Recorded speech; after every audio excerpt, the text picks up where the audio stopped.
how, as Minister for Labour, how can you, I mean, you can't think about net job growth at the moment, I suppose, but what kind of things can you do to try to at least mitigate the job losses that your country's going through? Thank you, Andrew. Is it on? Yes, I think we can hear you. Yes, thank you. Well, actually, listening to the Egyptian minister, I heard many things which are common, actually, to the challenges we face.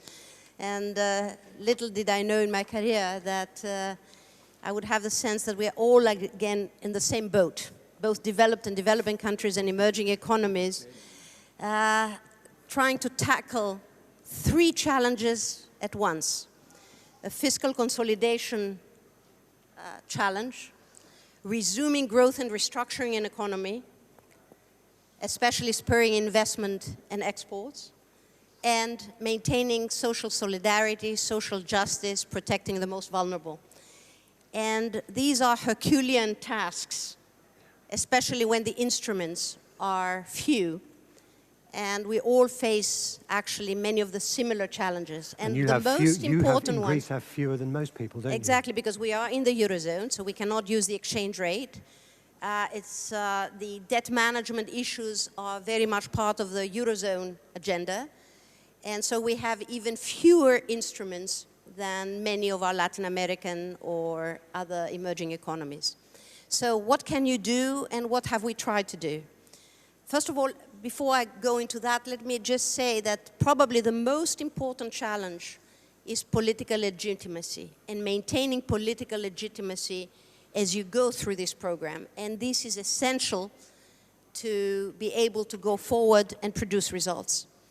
So what can we do? What might be the lessons that we can draw? First of all, that tackling unemployment rises, because as you said correctly, we are trying to mitigate the rise of unemployment. It requires policy coherence across a number of policy domains. You cannot do it only with labor market policies. You cannot do it only with macro policies. It needs a combination of policies, tax policies, regulatory reforms, labor market policies, and so on. It requires, first of all, re-establishing financial stability and providing credible solutions for debt management, and this is something that requires a partnership with our other partners in Europe, especially the Eurozone countries.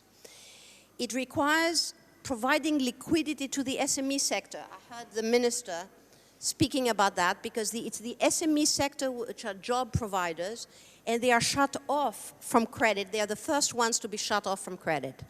And that's why we are setting up special funds together with, from public funding, especially structural funding, together with private funding. There is a public-private partnership to create a fund to bring liquidity into the SME sector, and I think this is important.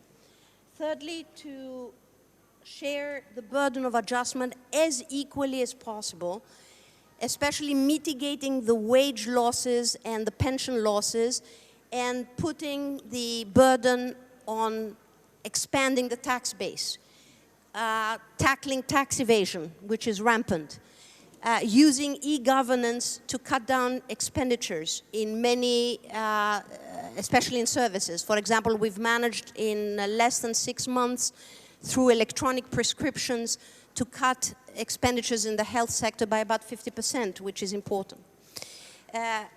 Promoting, as it was already said, active labor market policies.